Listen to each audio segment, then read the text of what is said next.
السلام علیکم ہمارے پیارے ناظرین، امید ہے کہ آپ سب خیریت سے ہوں گے۔ ہمارے چینل زکویٹا ایڈیو این انفو کو دیکھنے کا بہت شکریہ۔ ہم آپ کے لیے بہترین اخلاقی کہانیاں، اسلامی کہانیاں اور مزاحیہ کہانیاں لے کر آئے ہیں۔ اچھی کہانیاں دیکھتے رہنے کے لیے ہمارے چینل کو سبسکرائب کریں تاکہ ہماری نئی کہانیاں سب سے پہلے اب تک پہنچیں۔ ہمارے چینل کو لائک اور سبسکرائب کریں۔ شکریہ۔ اب چلتے ہیں اپنی کہانی کی طرف۔ برداشت کرنا ہی زندگی ہے۔ زینب پڑھائی کے ساتھ ساتھ لڑائی میں بھی تیز تھی۔ عید آنے والی تھی، سب اپنے اپنے گھر کی صفائی کر رہے تھے۔ امی نے زینب کو بھی گھر کی صفائی میں ہاتھ بٹانے کا کہا، مگر وہ گھر کی صفائی کیا کرنے لگی۔ سارا گھر سر پر الفاٹے لیا۔ یہ ریپر کس نے پھینکا ہے؟ یہ جوتے لے کر کون گیا ہے؟ یہ صوفے کی گدی ٹیڑھی کیوں ہے؟ یہ بستر کی چادر ادھر کیوں ہے؟ یہ تکیا ادھر کیوں ہے؟ جوتے ایک لائن میں رکھو۔ اس کے والد اس کی عادت سے بہت پریشان ہوئیں۔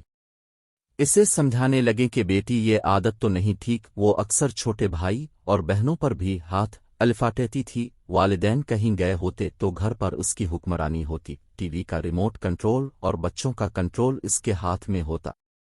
بچے اس کی شکایتیں کرتے تھے کیا اور اس کی پٹائی سے ڈرتے تھے۔ ایک دن اس کے والد نے اسے سمجھانے کا سوچا۔ زینب کو بلایا، اسے کہا کہ گھر میں کہیں جالا ہو تو اسے نہ ہٹایا جائے، اسے صاف نہ کیا جائے۔ زینب نے کچھ دن کے بعد بتایا کہ فلاں کونے میں مکڑی جالا بن رہی ہے۔ اس کے والد نے کہا کہ وہ روز اسے دیکھتی رہے، جب جالا مکمل ہو جائے تو اسے بتایا جائے۔ کچھ دنوں کے بعد جالا مکمل ہو گیا۔ اگلے 2-4 دن میں ایک مکھی پھنس کر جان سے ہاتھ دھو بیٹھی تھی۔ اس کے والد نے زینب کو سامنے بٹھایا اور کہا، دیکھو بیٹی، مکڑی نے جب جالا بننے کے لیے پہلی تار شروع کی، اس کی کوئی اہمیت نہیں تھی۔ تم نے خود دیکھا کہ روز روز تار سے ایک جالا بن گیا، اتنا مضبوط ہو گیا کہ ایک طاقتور مکھی اس میں پھنس کر اپنی جان سے ہاتھ دھو بیٹھی۔ اب مکڑی اسے مزے سے کھائے گی۔ بالکل یہی حال انسانی عادات کا ہے۔ شروع میں محسوس نہیں ہوتی، مگر آہستہ آہستہ پختہ ہو جاتی ہیں۔